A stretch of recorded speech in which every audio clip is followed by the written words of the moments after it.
Today I just want to talk just for a few minutes about momentum. Hallelujah.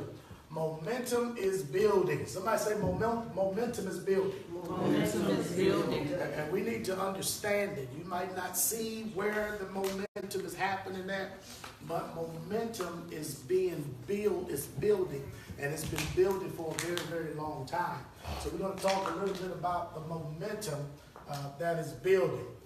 First thing I want us to understand is the word perception. Perception is the ability to see or hear or become aware of something through the senses. Perception. Perception. Perception is the ability to see or hear or become aware of something through the senses. Through the senses. Perception. Perception is a way of regarding or understanding or interpreting something or have a mental impression of something. Perception, a way of regarding and understanding or interpreting something, or you have this mental impression. Other words for perception would be recognition, or be able to have this ability to recognize, to be aware, to be conscious, to realize, to have knowledge, to understand, to comprehend, and to be able to apprehend. And sometimes you don't know all of the details that are involved, but yet and still you have to be perceptive. You don't know the whole layout of everything because the Father sometimes don't give you A to B and every single thing in between. There's some things as we're walking and living and we're walking in this journey that there's a lot of sharp turns. There's a lot of bends. There's a lot of potholes that you wasn't even expecting. But you have to be able to perceive. You have to be aware. You have to have this ability to see, hear, and to become aware of what's going on and what's happening. Exodus chapter 3, verse 1. What it say? Now Moses kept the flock of Jethro, his father-in-law, the priest of Midian, and he led the flock to the backside of the desert. They came to the mountain of God, even to Horeb. So this was something that Moses did on a daily basis, and it was a routine. How many people got routines in your life? There's something that you do all the time. Mm-hmm. And this was just a routine that Moses did all the time. But on this particular time, in his routine of taking the flock to the backside of the mountain, he's going to notice something that probably has been there all the time, but all of a sudden, he was able to perceive it. He was able to see it. He was able to hear it through his senses. Watch what he sees. And the angel of the Lord appeared unto him in a flame of fire out of the midst of a bush. And he looked, and behold, the bush is burned with fire. The bush was not consumed. So all of a sudden, he's on the backside of the mountain like he has done all the other times. And all of a sudden, he's aware that there's a flame and a fire in the midst of a bush. And he looked, he perceived it, he recognized, he became conscious of it. How many people sometimes you go through things in your life and you may be, jogging around the neighborhood or something like that, and all of a sudden you notice this house. Like, I didn't know this house was open. Man, I didn't notice that store was closed. I didn't know that was going on over. All of a sudden you became aware in the midst of your regular everyday routine. Are y'all hearing that? Yes. So he became aware that there was a fire in the midst of a bush, a flame of fire, and he looked, and he behold, this bush was with fire, but the bush was not being consumed. That's right. And he looked at it and was like, man, what's that? What's going on?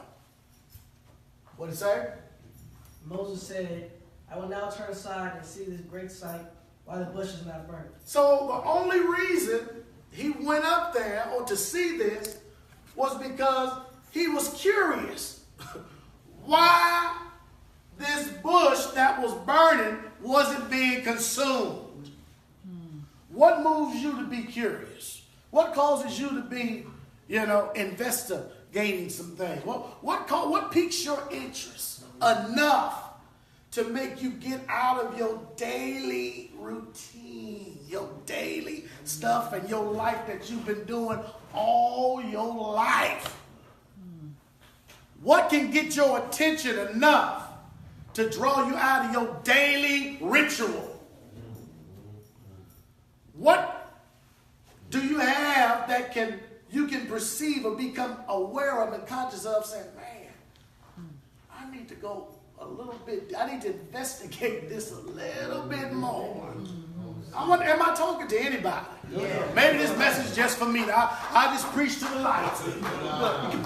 Me and you can preach together. Okay. He said, let me turn aside and see what the heck is going on. And that's modern day vernacular.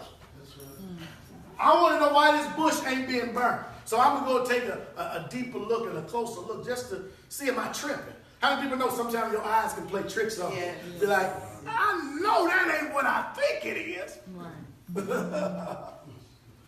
Come on. Come now, therefore.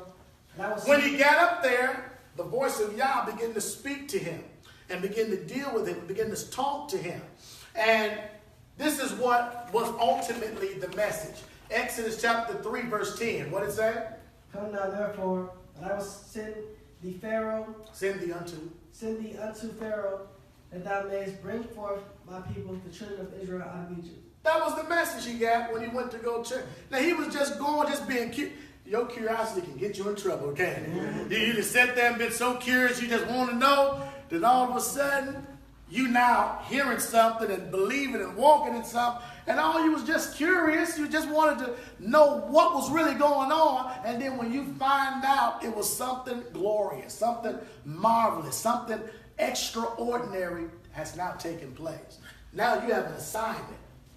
Now I want you to go do something. That's right. I want you to go to Pharaoh, and I want you to bring forth the children of Israel. Look at what Moses said. Moses' statement is typical of all of our statements. What did he say? And Moses said unto God, who am I? Y'all to say that, who am I? Who am I to go do this task? I'm not smart enough. I'm not educated enough. I'm not dark enough. I'm not white enough. I'm definitely tall enough. You know I ain't going to use that one. but all them other things, who am I? Who am I? Who am I that you've given me this assignment and this task to do? Come on. That I should go unto Pharaoh, and that I should bring forth the children of Israel out of Egypt. Why the Father called you? Because you're sitting here hearing these words, and you're not just a Hebrew just to wear the shirt Hebrew on your t-shirt, the word, just to put on the Hebrew hat. We're not just called just to come and sit and hear and just be entertained. But we're actually called to do something. Yes. You're called to do something. Mm-hmm. Who am I that I'm why are you calling me for this task to go do this? Okay, come on. Exodus 3:11, what is that? 12? And he said, certainly I will be with thee. See, that's really what we want to know. That's why we're asking, who am I? Because if you're calling me to do something that's bigger than me, then I just want to know, are you going to be there with me? Ain't that really the bottom line? Are you going to give me the strength? Are you going to give me the wisdom? Are you going to give me the right people? I mean, I need to know that you with me. Y'all hearing this? Yes. Come on. And this shall be a token unto thee, that I have sent thee. When thou hast brought forth the people out of Egypt, ye shall serve God unto this. He said, when you brought forth the people out of Egypt, ye shall serve the Most High on this mountain. On this mountain. So his assignment was to go, talk to Pharaoh, and bring the people back to the same experience that he had. Bring them back to the same area and place that he got the first revelation that he got. Y'all hearing that? Mm-hmm. Okay? The word mountain has to do with revelation.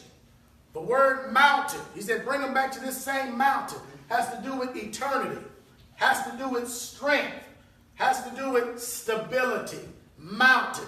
Bring the people back to this mountain so that they can begin to serve here. That they can begin to have some revelation here. So that they can begin to have some strength and stability here. Bring them back to the same experience that you had that made you be curious in the first place. Because it was something that you saw, that you perceived, that you became aware of, that made you want to bring, that you're going to bring the people right back to that same place. Y'all following that? Exodus 12 and 37, what it say? And the children of Israel journeyed from Ramses to Succoth, about 600,000 on foot that were men besides children. So now they've come out of Egypt, and now momentum is building, ain't it? Because they're like, man, we out, we free. What's we's gonna do now, Moses? Yeah. Well, what we got going on? What's about to take place? Where are we going? Where are we headed? What you want to do first? See, how did you feel when you first came out of the wilderness? What was the first thing you did when you came out of bondage of ignorance? What was that like when you first became aware of what was really going on? Wasn't there some momentum being built on the inside? Because you had all of these great expectations. All of these great things on the inside. Like, man, what am I going to do with all of this? And then along the way, you hooked up with the wrong people. You start hooking up with folks that was just completely off and insane. You start hooking up with people that was talking one thing, but living a completely different way. You got hooked up with groups and people that you thought was cool and was understanding and knew what they was talking about. That all they wanted you to do was to listen to them. But something happened when you begin to learn and study and perceive for yourself. You begin to say, man, that's not really the understanding that it really says. You learned some Hebrew and you start really understanding what it was, what the bigger or the better or the other assignment that the Father had. It was bigger than where those people was trying to keep you at. How do people know that folks will like to keep you under them? They like to keep you under their thumb and under their feet. In their sphere of influence where they can control you. Because it's all about what? Control. Janet Jackson wrote a song, Control, didn't she? I almost started singing it. Control. Just people want to control you. They want to control what you watch, what you think, what you hear, what you're doing. And then they use the Bible to justify their control. Y'all hearing this? So the children of Israel said, no, we already been in bondage. We gone. We're going to build some momentum. We're going to journey, and we're going to keep on walking in this thing. Come on, Exodus chapter 19. Come on. And the Lord said unto Moses, Lo, I come unto thee in a thick cloud, that the people may hear when I speak with thee, and believe thee forever. And Moses told the words of the Lord, words of the people unto the Lord. So in other words, the whole concept here was that he was speaking to Moses, and he said, Moses, I want you to come up to the mountain. And when you come up to this mountain, I want you to say something. And when you say something, I'm going to say something back at you. And the reason why we're going to do this is so that when the people hear, when I speak to thee, they're going to believe you forever. Y'all hearing that? To hear is to believe. Faith comes by what? Hearing. If you don't hear nothing, how you going to know what to believe? How you going to know what to have faith in? If you don't hear something. Right. And I'm not talking about hearing things that are just absolutely incoherent. I'm not talking about hearing somebody screaming and hollering and yelling. But I'm talking about hearing something that just makes sense. Don't y'all like when y'all hear stuff that just makes sense? Yeah. This just makes sense. I'm not talking about nothing that's dumb and stupid and ignorant. But I'm talking about something you hear. When you hear it, you be like, woo! wait, damn, I wish I would have known that before. Man, that's how I get when I hear stuff that makes sense to me. I'm like, ooh, that's it. Say it again. That's just the kind of person I am. Say it again, repeat it. Say it, yes. Right. Because that's it. Y'all know how it is. When somebody telling the truth about your situation, you know y'all be like, say it again. I know you're telling me the truth.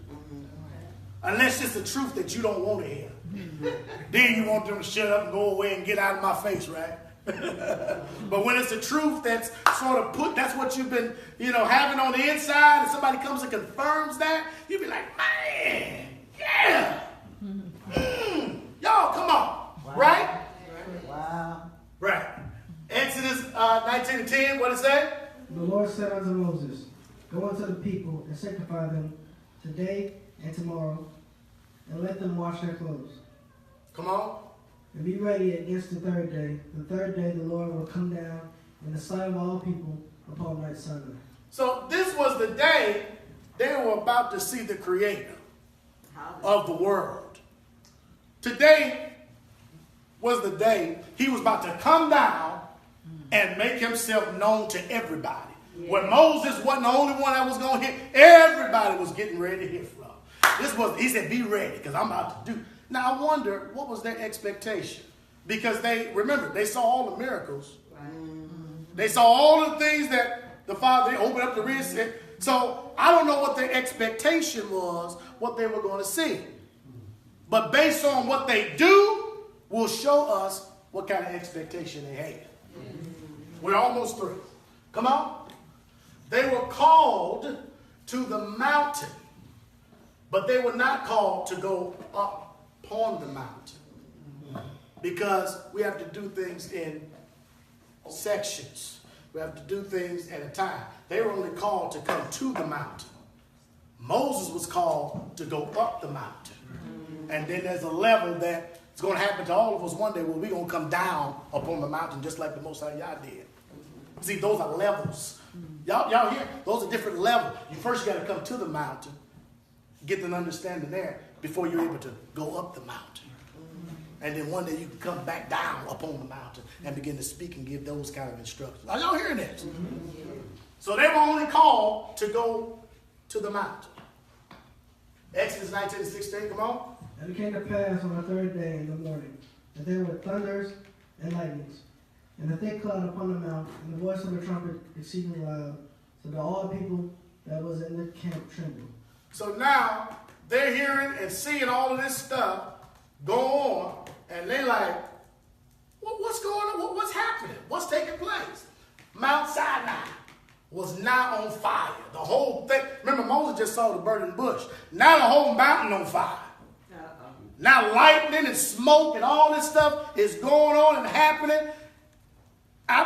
Moses probably was like, man, it was just a burning bush when I came. This is the Father like some theatrics. Boy, he got the whole mountain on fire. Look at all this.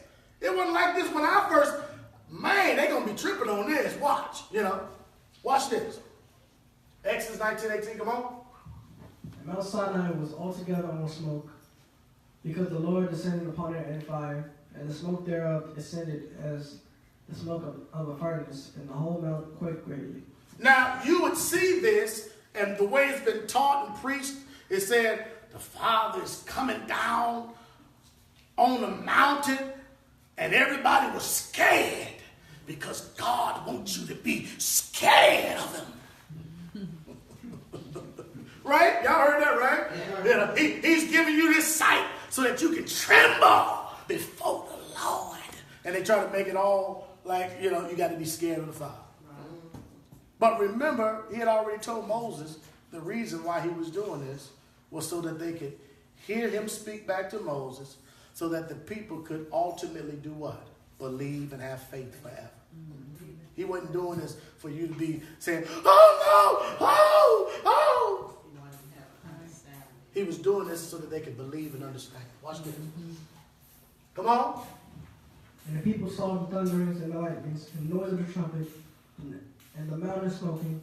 And when people saw it, they removed it and set it far off. They started booking. They said, oh, man, we out of here.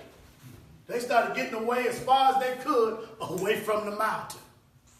Now remember, we opened up talking about what? Perception. Right. So based on what their actions are, how was they perceiving what was going on?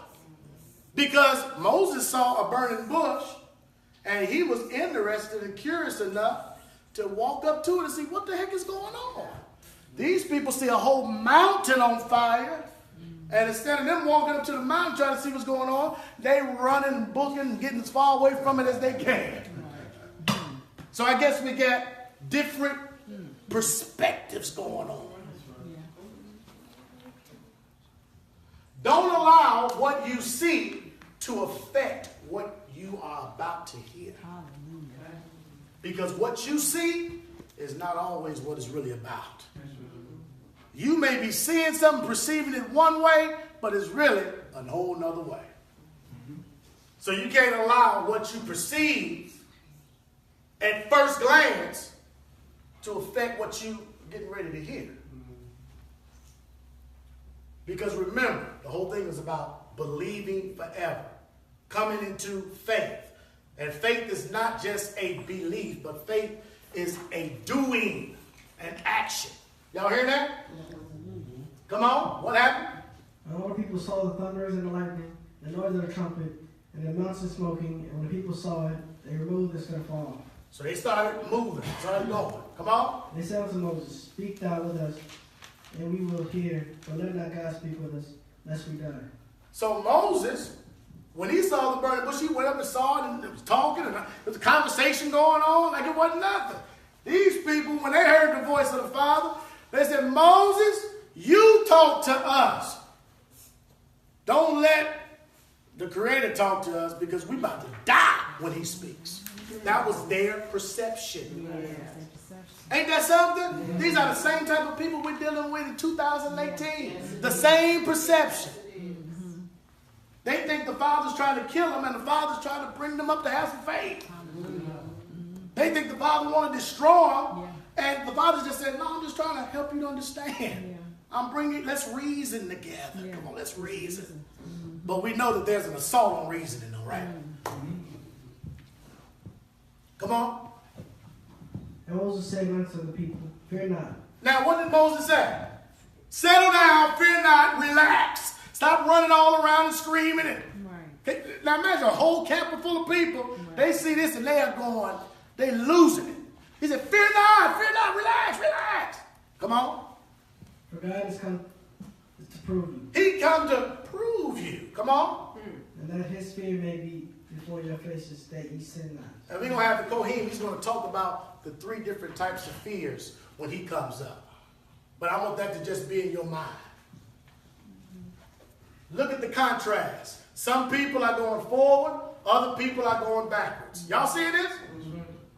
Which one are you? Are you the group that's going to go forward to the fire? Or are you going to be going way away from the fire? Come on. And the people stood afar off, and Moses drew near unto the thick darkness where God was. People stood afar off, and Moses started walking into what everybody else was walking away from. Because he said, I'm the leader. I'm going to show y'all there ain't nothing to fear. I'm going to walk to the thick cloud of smoke. Y'all running that way. I'm going to show you that it ain't nothing to fear. Watch me, y'all. Look. I'm walking into it. Y'all hearing this? Here's some thinking points.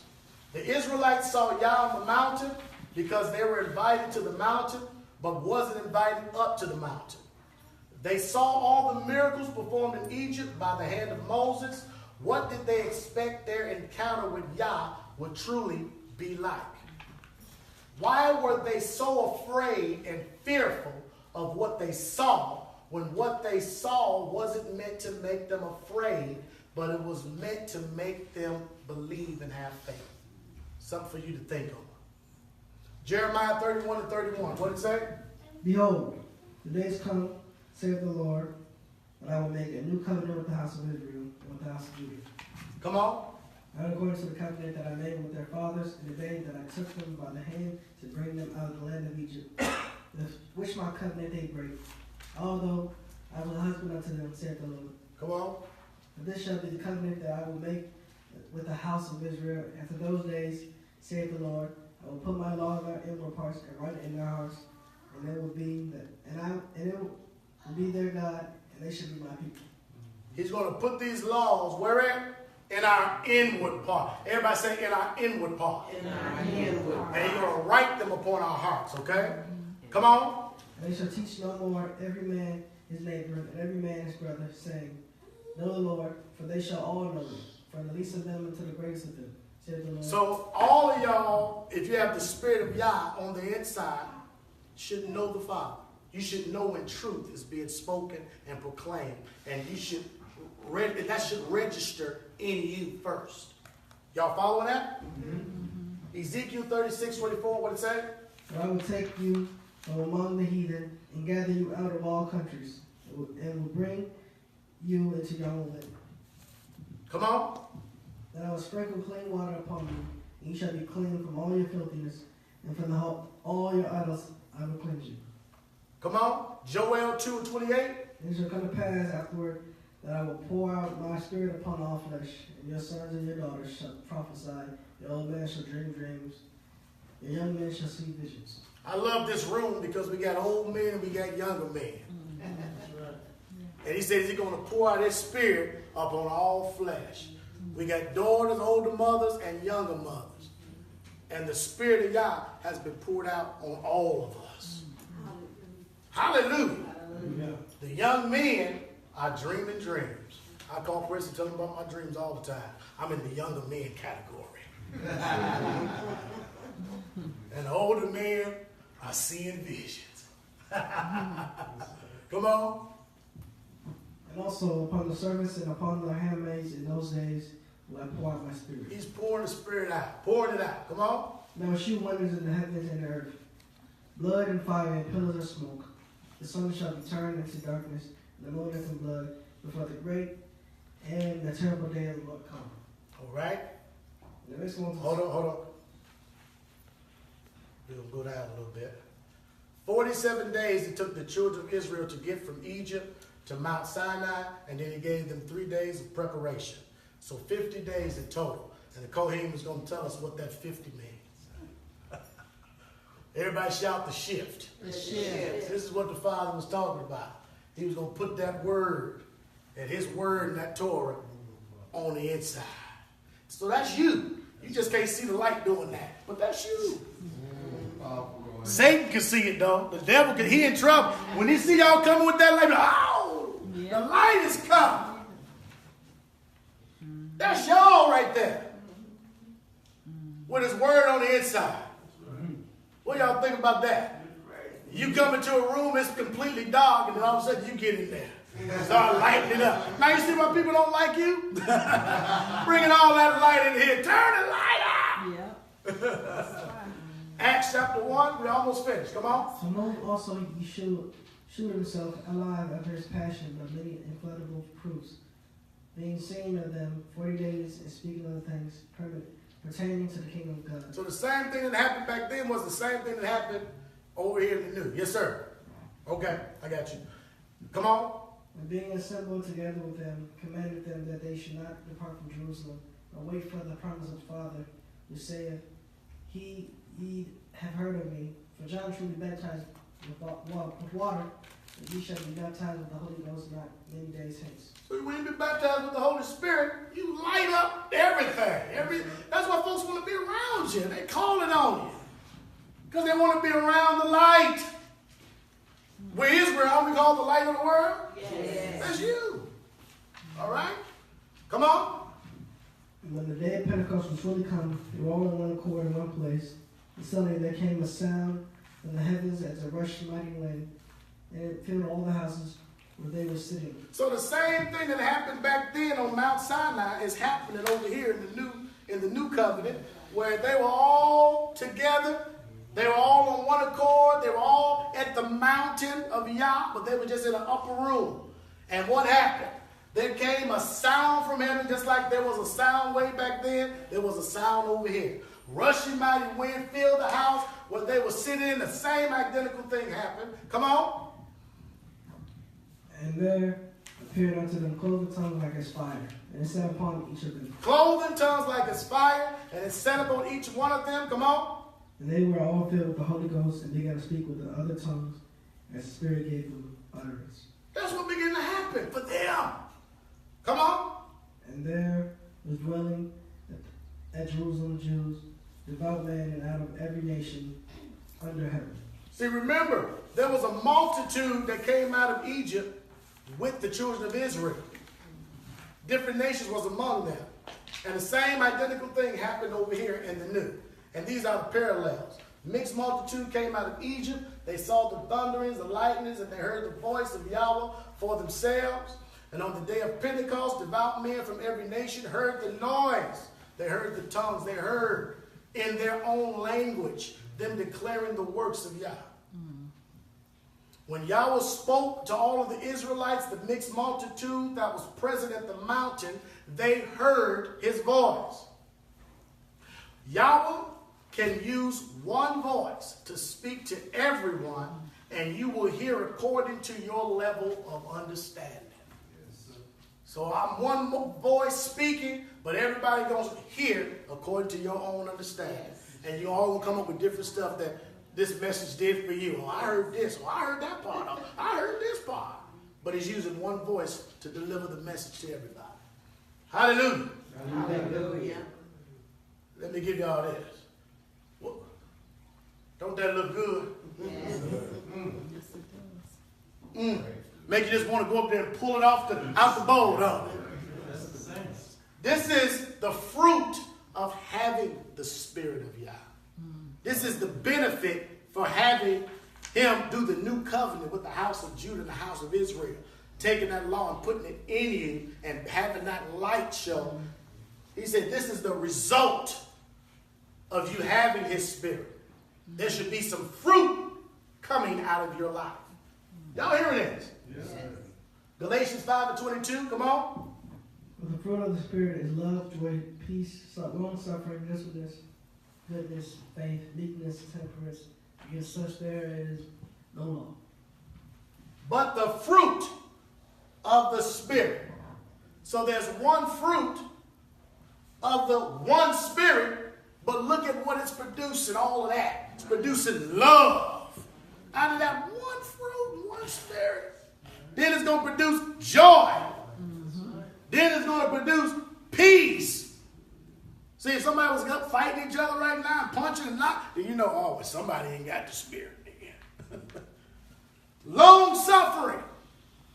And sometimes y'all think y'all suffering with me long. I'm suffering with y'all because y'all ain't getting fast enough. Gentleness, goodness, faith, meekness, and temperance. And it says, against such there is no law. Because these are the fruits that's coming out of my life. And they should be coming out of your life. So your life is the fruit. Somebody say, my life is the fruit. My life is the fruit. Remember when y'all first saw that, y'all said that looked good, didn't you? Yes. So your life ought to look good. Yes.